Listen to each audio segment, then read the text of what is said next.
Hello, everybody. Welcome back to TARTLEcast. You're here with a special guest today, Jeff Gothelf, and I hope I pronounced your last name correct, Jeff. I'm not sure if it's Gothelf or Gothelf, but both of them sound pretty good. Could you help me out with that? Yeah, it's Gothelf. Yeah. Oh, it's Gothelf. It was separate. All right, fantastic. So, Jeff, you have been an expert, essentially, in business agility for quite some time. And many people look to you for a great body of practical advice on how they should adapt within their own businesses, Fortune 500 and the like. And you've recently come out with a book, around 365 days ago, which was Forever Employable. First of all, the timing is fantastic considering the fact that we've had COVID and many, many people all across the world lost their opportunities for income.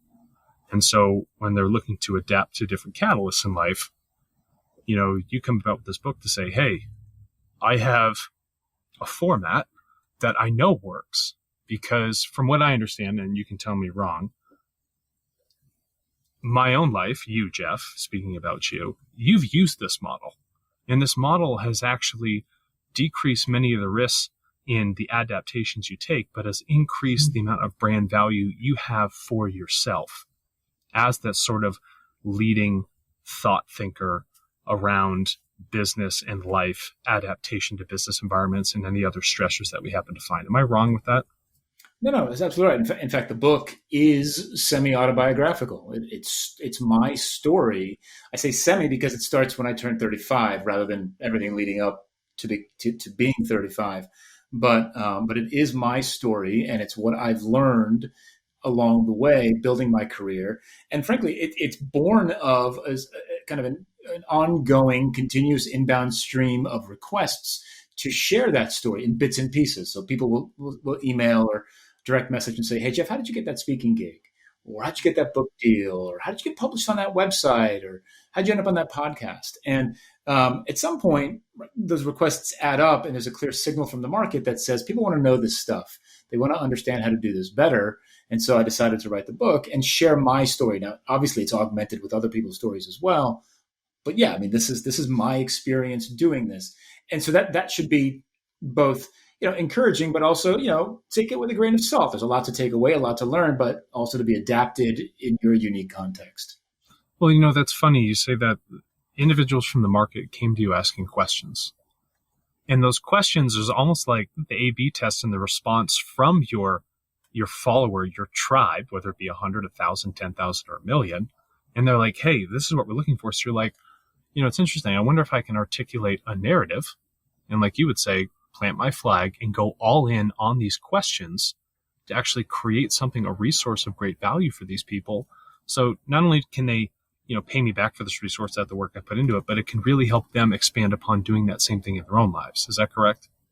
Yeah, I mean that's the goal, right? The goal is to take the experience that I have and break it down in the most practical, tactical way that I know how, and provide them with a guide. Now, look, there are 5 steps in the book. There's a process that you can follow. But again, people will make it their own. But the answer to how'd you get that speaking gig? How'd you get that book deal? How did you build that network or that audience or that career? It's in the book. It's just, the answer, frankly, is fairly simple. It's the rigor and the practice and the effort that goes into the process that breeds the success. Yeah, but Jeff, a lot of people, and I know you try to talk about the non-starting aspect of it, because it can seem, you say you have to take action. When people look at you and what you're doing and the amount of success you've had, which is a great body of success around your model of work, they're like, I don't even know where to start. I don't even know what to look to. And many people don't know even how to understand what they do like. How do you sort of design that filter for them or have that conversation or allow them to refocus the mindset so they can start to take these actionable steps? This was a real shock for me. Honestly, when I wrote the book, and the book came out about a year ago, I started doing some events around the book. And I said, great, step 1, plant your flag, pick your passion, let's go. And it's like, it's like you're starting to run down the road and you think there's people coming with you. And then you look over your shoulder and there's no one there. And you're like, where are you guys? Like, let's go. take the thing you love and let's get started. And literally 90% of them are like, I don't know what I love. Like, I don't know. I don't have a passion really. Like, and that was such of all the assumptions that I made about the book and about the target audience and the things that people might do with the book. That's the one thing I did not see. I didn't anticipate that a lot of folks basically, you know, go to work, come home, watch TV, eat dinner, go to sleep, go to work, come home. And this idea that they have a flag to plant or an expertise or an experience to share that could be valuable to others is completely foreign to them. And I think that one of the, and it's one of the biggest obstacles that the folks that I've talked to over the last year have to overcome if they're going to actually follow this approach and try to build a reputation for themselves. Correct. It's funny that you've run into this. And the reason I ask this is because I have seen this through my own work that I've done, and also with interacting with individuals who even consider the business that we're in of sharing data. They're like, well, I don't really have anything to share because I'm not important, or I don't know what to share because I don't know what's valuable. I think people forget the amount of value that they have just in being a human being, that there's a great body of uniqueness. And your book helps speak to the uniqueness of that individual. And you ask them to be like, go all in on you being unique. Go all in on those opinions, and double check your assumptions, bring in the facts, and then continue with the narrative of you. Is that right? Yeah. And look, the folks that I speak to, they say things like, everything's already been said. There's nothing new under the sun. Right? You take the thing that you do, even if you do find your passion, the thing that you care about, you pop it into Google, you get a million hits, right? A million responses, a million pages. They don't know where to begin. What's new? Like, what can I share that's new? And you're spot on, right? It's the human side of it, right? It's your story. Okay, everything under the sun has been said except your story, right? Your unique path, the experiences, the challenges, the wins, the things that make you unique, that hasn't been shared yet. And that's the thing that people latch onto. In fact, I was listening to a podcast earlier today, and it was with YouTuber Ali Abdaal. Ali Abdaal's got 2 million followers. He was a med student at Cambridge, and he's become this massive YouTube sensation. He's very good, makes these amazing videos. And now he's got a course where he teaches people how to become a YouTube success. And he said that he focused 90% of the course on the technical side of it, how to make really great YouTube videos, and only 10% on what he initially thought was the fluffy human side of it, right? The anxiety around pushing record, the anxiety around being on camera, the anxiety around publishing your first video or your second video. And he said what was really fascinating is, as he began to run the course and he was surveying student feedback, overwhelmingly they said they wanted much more of that human side of the process. The technical stuff they can get pretty quickly.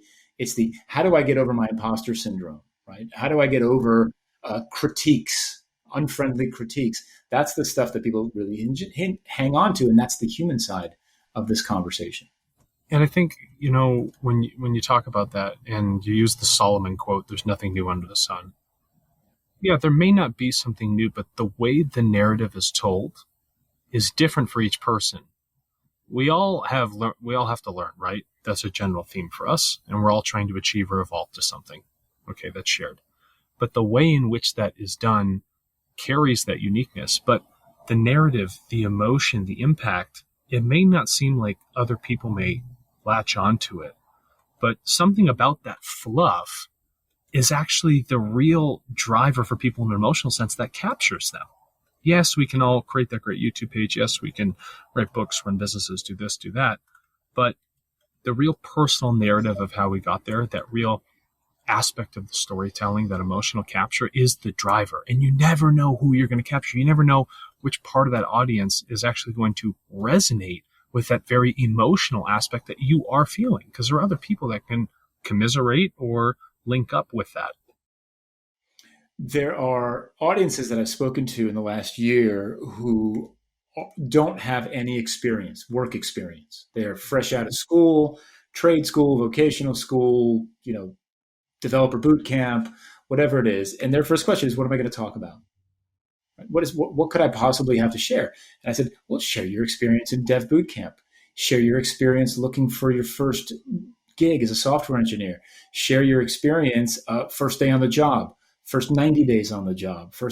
In other words, you've got a tremendous story to tell. And there are so many people who are in that same boat who want validation that they're doing the right thing, that they're seeing the same struggles, that their challenges are your challenges, and it's the other thing, like to kind of repeat it a third time, there's nothing new under the sun, but there is always room for one-on-one level content, entry level content. It's because there's always new people coming into whatever domain, discipline, industry that you're in. There's always new people coming in, and they're always looking for new one-on-one level content.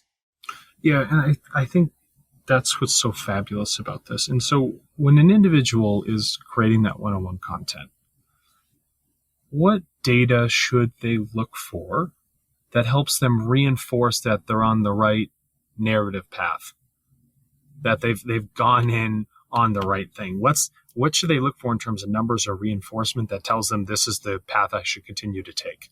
Or even when two of them may be, this one is making the same money as this, but I'm really passionate about this one, not so passionate about this, but I can see that there's going to be a higher revenue. What do you do when you're at that kind of split path? So a couple thoughts here. So this is where I apply a lot of my experience in product development to this Forever Employable, this recognized expertise platform, ideas in the book Forever Employable. The thing that you're ultimately looking for is meaningful change in the behavior of the people who consume your content or consume the data or whatever it is that you're creating, right? You're looking for meaningful change in their behavior. Revenue is one measure of that behavior, right? People are paying you for it or subscribing or continuing to renew their subscriptions. But there's lots of other things to look for. First of all, they're consuming it. Second of all, they're sharing or they're liking or they're commenting or they're telling their friends, they're referring people over to you. Those are all the things that really give you a sense of how passionate the audience is about what you're sharing, how you're sharing, and how much it's resonating. And so those are really key leading indicators to the success of these ideas.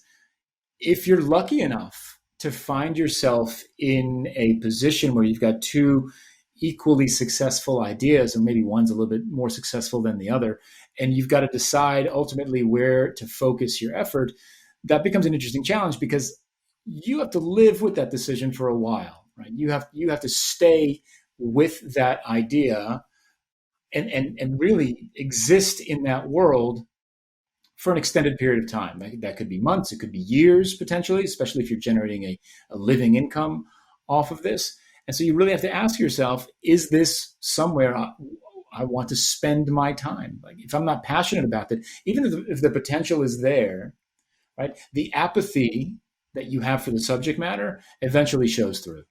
I don't care how good of an actor you are, right? And so you might be able to fake it for a little bit, right? Oh, I'm super excited about, I don't know, cacti.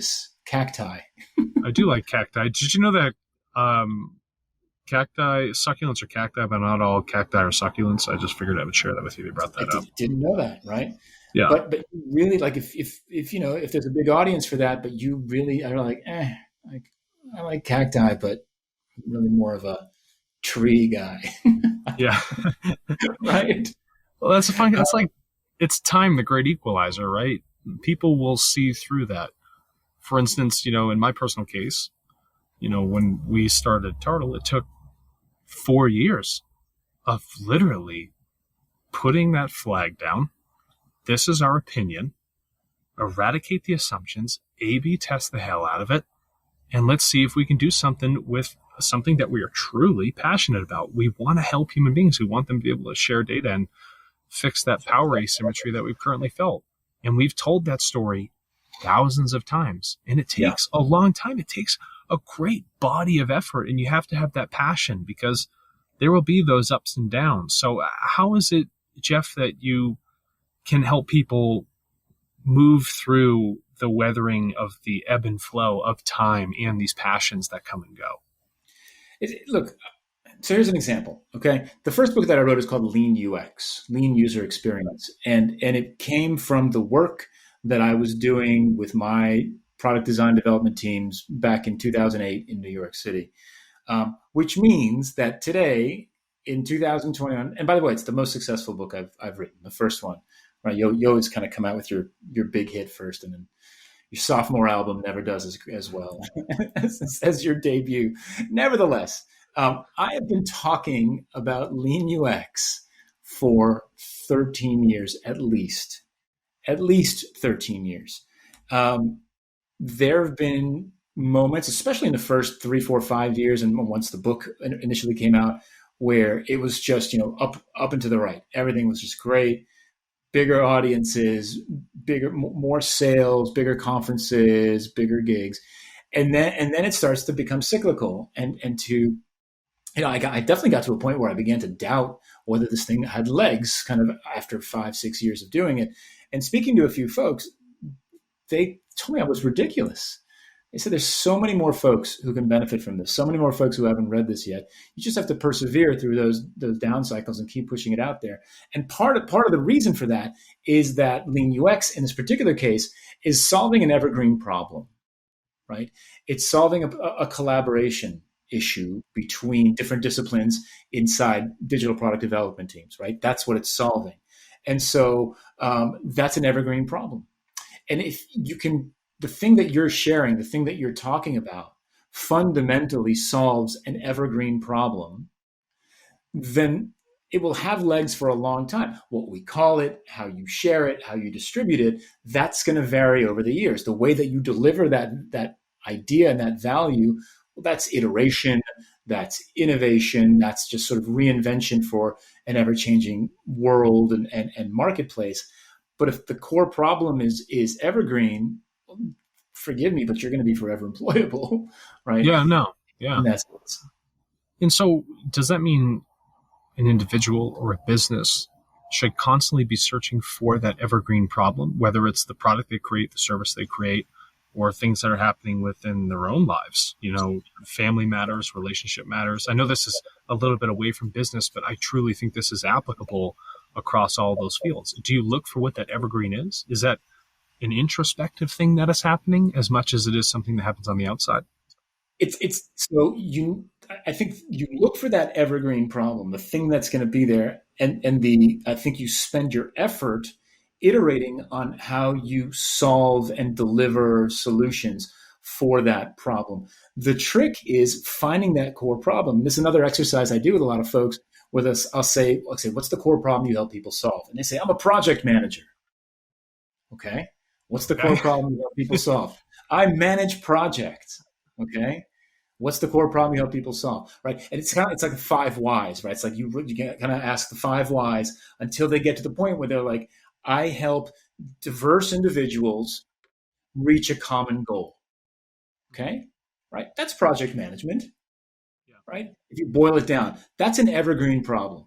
Right. That's a problem that's plagued mankind for the existence of written history, certainly human history. Right. And so now, okay, today you deliver that as a project manager. Right. Maybe tomorrow you deliver that as a life coach. Right. The idea is that the identifying that core problem and then continuously reinventing yourself to meet the needs or the realities of today, which are changing super fast. So when you reinvent yourself, are you reinventing yourself for the sake of what the demands are of the market? Or are you reinventing yourself for the sake of what you feel you are still truly passionate about? And that could be the business itself and its culture and what it demands as passion, even though people are saying, oh, you should be focusing on metal straws rather than plastic ones, or, do this instead of that, or you should be in this relationship instead of this one. How much of the outside do you take and allow that to influence your passions and where you should focus that evergreen nature? I think it's both. I think you have to do both, right? Look, the reality is that if your delivery mode for the evergreen problem that you are solving is decreasingly relevant, then you're going to run out of work at some point. And so there's a part of it that you're doing for the business and for the market. I think there's a part of it that you're doing for yourself as well. If you're truly going to live in this, the flag that you've planted for years, then you have to keep it interesting. You have to keep it fresh. You have to keep it different. And if you can evolve the way that you deliver that value, whatever that is, that keeps it interesting for you as well. It keeps you motivated, it keeps you excited, and that comes across in those delivery channels as well. Jeff, that's fabulous. And I've read a lot of books on mythology, and when you speak about this narrative, it reminds me a lot of Joseph Campbell and these archetypes of the hero. And I feel as we're building that brand, setting that stake, we're going through all those different stages of the archetype of the development of how we are, our brand, or our business, to actually become that great hero at the end. And we deal with, different rivals, right? Different challenges, personal, intrapersonal, whatever it might be. But the way myth carries, it's potent regardless of the length of time.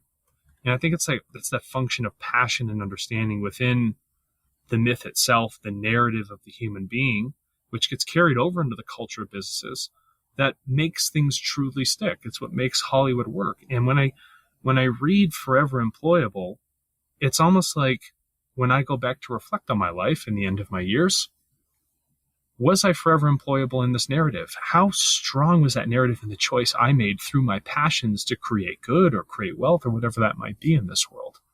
And I think that's what's really interesting is the reflection of the events as you're going through them, using your model and saying, what a wonderful story I painted that can be shared for a very long time. And I think that's that sort of human-centric approach that businesses are taking, people are taking, that has a lot more legs to it. The interesting part is that very, very few people want to tell that story. Right. And for those of us who do, that's a really good thing, right? It's just, again, it can feel overwhelming, like there's nothing new under the sun. Everything's been said. There's nothing I could possibly contribute that's new and define a niche for myself where I can create a comfortable living and a comfortable life for myself.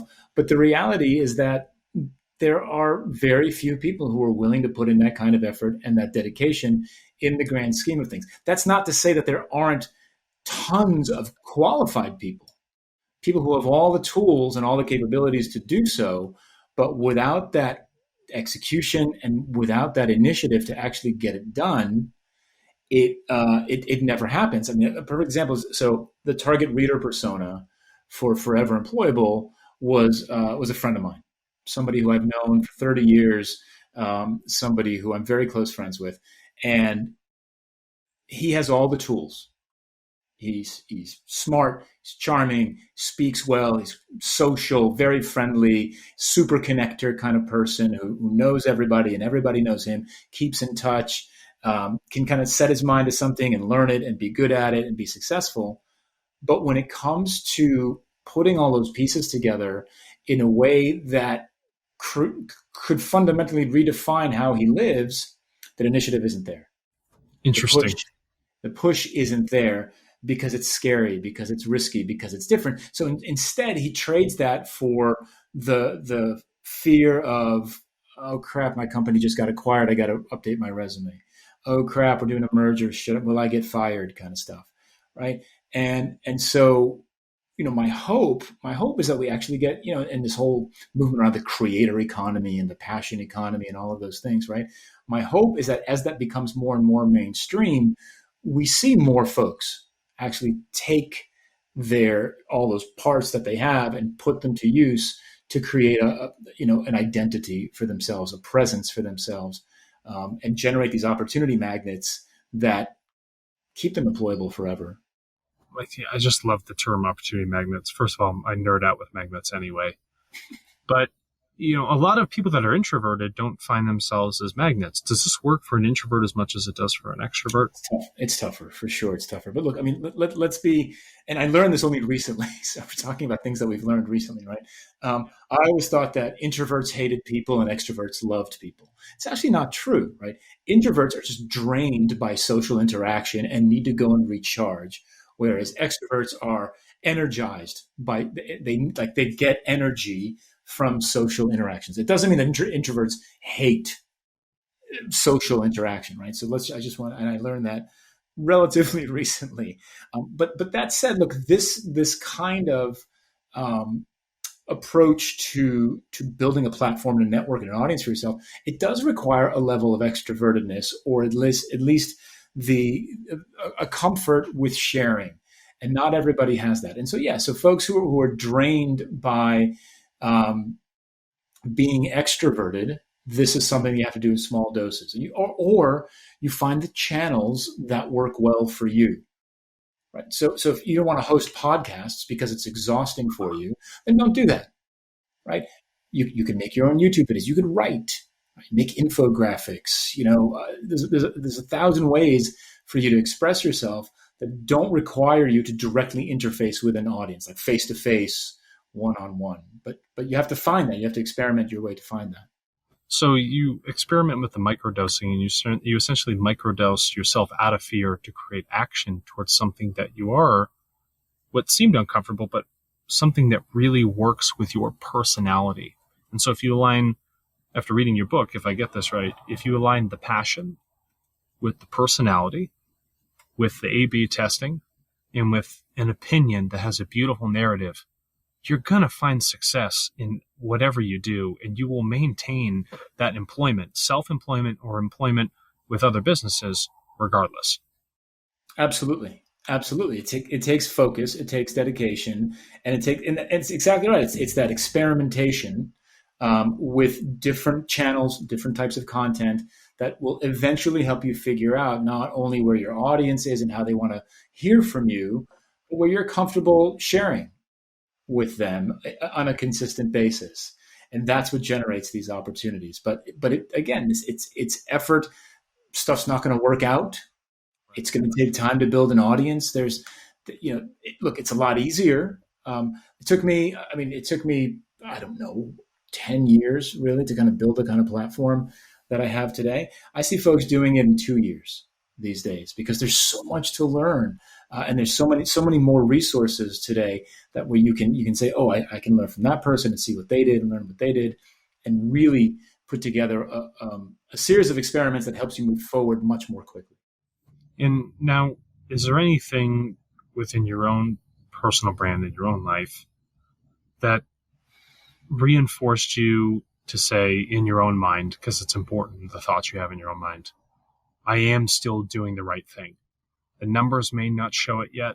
How is it, and the money's not here yet, how is it that you reinforce to yourself, yes, I'm still taking the right actionable steps? What was that sort of barometer for you? Yeah, it still exists. Look, so Forever Employable is a really good example of that because it's been a year now since the book's been out, and it's done well, better than most books do, but it has not met my expectations when it comes to sales or the kind of audience that I was hoping for. Part of it is the primary audience that I speak to is a product and tech audience. So digital organization, leadership, that type of thing. This is a much more broad book. And so the folks in product and tech and design and that world, organizational agility, they're all in on this and they bought it, right? So that's great. But now finding that next audience is a bit of a challenge, and I'm struggling with that a little bit. And there certainly are days where I'm like, you know what? I can just stop talking about this and just let it go. It's a good experiment. Ran it for a year. And then, I see traffic on a particular blog post spike, or I get a message from somebody, hey, I just read your book, or I go back and I read the Amazon book reviews, frankly, the overwhelming number of which are positive reviews, right? 5-star reviews. And it really helps. It really helps. People are like, I read this and it changed my life. And that really helps me keep going. And so, that to me is the barometer. Now, look, it's interesting. I used to be a touring musician, right? And no way. Wait a minute. Well, what musician? What were you playing? What was it? You singer? What was it? I play keyboards. No way. You do look like a keyboard guy. Well, keyboard guys are bald. Yeah, it's true. No, but look, when you're playing original music and you're trying to make it, right? Trying to make it. This was back in the 90s, right? there's that mentality of like, just one more gig, one more gig. Like you never know who's going to be there. Let's do one more gig. Let's like one more, like, because you could be playing to 5 people, but one of those 5 could be the person who can really help you kind of boost and go to the next level. There does come a point where the ROI is not worth it. I don't know how to quantify it, right? Like at some point in the late 90s, after several years of trying to make it, I decided I was done, right? What was the trigger point? I don't know. I was broke. I wanted to go out on dates with girls. I didn't have any money at that point, It had been a while since I had any money, and the internet was happening, and that was cool, right? And so I think at some point the ROI of the investment isn't worth it. But I mean, I'm not talking about weeks. I'm talking about years of investment. That's really kind of where the decision point has to be, I think. That's really interesting, because a lot of people, they ignore that. They ignore a lot of that reality. And they're like, this really isn't working, but they'll continue. I've seen companies many times just continue to dump money into something that is really, truly not helping them. But, they're just like, but I've invested so much time, and it's difficult for people to pivot out of that. And so how do you make that pivot then? Was the change easy? No, because the sunk cost fallacy feels very, very real at that time, right? Like I was 26 when I got off the road, right? All my friends had jobs. They're making money. They had cars, all this, like, and you're like, but I put 6-7 years of my life into this. Like, was that for nothing? No. It wasn't for nothing, right? I learned a ton. I had a great time. I made the best friends of my life. I have stories for days. And it taught me a bunch of skills that I can now apply in a new context, right? And so I think that there is, but that sunk cost fallacy. Look, I've done it for 6 years. Let's do it for another 1, another 2, another 6. Why? Like, how would we give up now? At some point, the ROI isn't worth it, and I think it's a kind of a consistent. The market will tell you, right? You can ignore it for a little while, and you should, I think, initially. But if the feedback, the evidence from the people you're trying to serve is consistent, like, nah, it's not for me, not interested, not going to pay for it, not coming to the gig, not coming to your show, whatever it is. Eventually, it's time to let it go and try something new. I think that is practically very objective for people to go about that approach. And I really hope that they do listen. And I got to tell you, we have listeners across 222 countries for this podcast. So I hope we can boost some of those Amazon reviews on your book. You're talking about a broader audience. That'd be great. We got one of the broadest ones around. And to speak to that, Jeff, what is a final message you would want to leave to that broader audience? I think your future is ultimately in your hands. I think the narrative that we've been sold for the last, I don't know how many decades, that if you work hard and you kind of you do well for the company will do well for you. I think that kind of loyalty is dead. I don't think it exists anymore. The fact that, my friend's dad did 40 years at DuPont and then got a pension and retired with honors, whatever that is, right? Those days are gone, right? And I think that the most important thing that you can do for yourself, for your organization, whether you're an individual contributor or a leader, is to take back control of your professional life. And to do that, you've got to create a presence for yourself. And that's the key here. If you don't do that, somebody else will write your narrative for you. And I think that that's a shame. Yeah, that's amazing. Take control of the narrative, take control of your data, whatever it might be. It's beholden upon you, and make sure you do it, because we're all interested to hear everybody's story.